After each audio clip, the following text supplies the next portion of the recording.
ayun guys, eto na siya, dumating na siya. Ito yung mga essentials namin. Inayos namin siya after agad ng wedding namin. Linggo, after agad talaga, naghanap ako ng suppliers na pwedeng gawin nito. And then,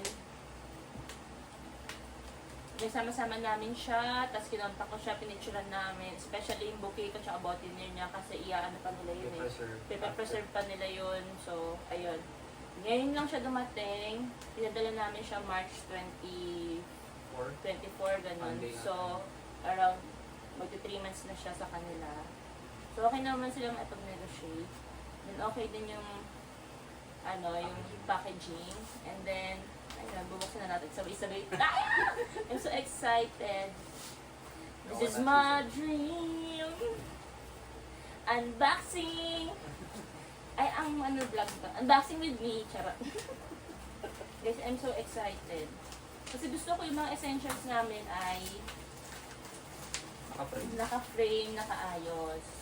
Yung iba dito, free lang siya nung sagang. Yung mga bail, tapos yung aras cords. Yung pillow pala, hindi na namin sinama. Dito siya kasama ng Ayan, may pa Wow. May Bible verse pa. Wait lang. Ayun. Tapos yung Bible pala, shout out kay Tito Norman sa aming pastor. Binigyan kami ng Bible. Mas maganda daw yung binigyan ka ng Bible kaysa bibili ka. At we're so blessed kasi galing pa siya sa pastor. Yan. So guys, mura lang to. Wala pa tong 10K, wala pa tong 8K. As in, kasi mga gusto kong idagdag, nalagay na dito. Nagdi-differ yung prices. Depende dun sa mga inclusions na ipapalagay nyo. So, kung gusto nyo mag-inquire, i-share namin yung link sa caption. Ay, na. Ay, ito yung harap! OMG! Wait lang. tap nga daw eh. Ito yung harap po. Open na? Wow! Oh, may nakalagay pa.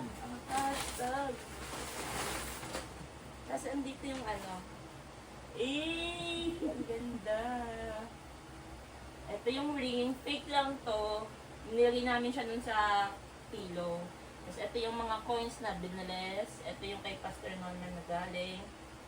Ito yung fan. Nakalagay yung our story. Pictures namin. Vows. Etong ball pen na nakapangalan sa amin. Ito, bigay lang sa amin to ng kapatid ko ng Pasko. So sabi ko, ay may name namin. Magagamit namin sa wedding. Ayan.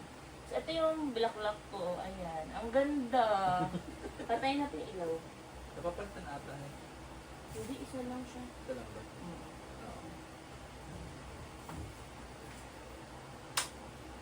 Medyo kita. Ang ganda! Ang tanong, saan mo sasabi ngayon? Tapos, Mr. and Mrs. Rice, Shalyagan na si Gio. Kalis ang hashtag. Ito yung ref magnet, shoutout kay Ate Melody. Tapos ito yung gawa ng to? Sobre PH. Ito, gawa ko yan, syempre. Tapos itong ORCR namin with driver's license, syempre, idea namin dalawa yun. Ang ganda!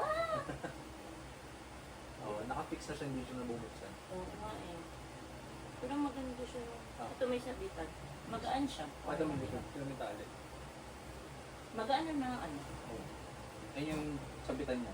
Lubid talaga. Maganda. Maganda yung packaging niya, guys. Worth to wait. Yun nga, sabi nila.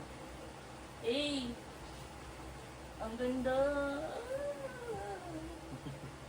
So that's Yun lang. Thanks, guys.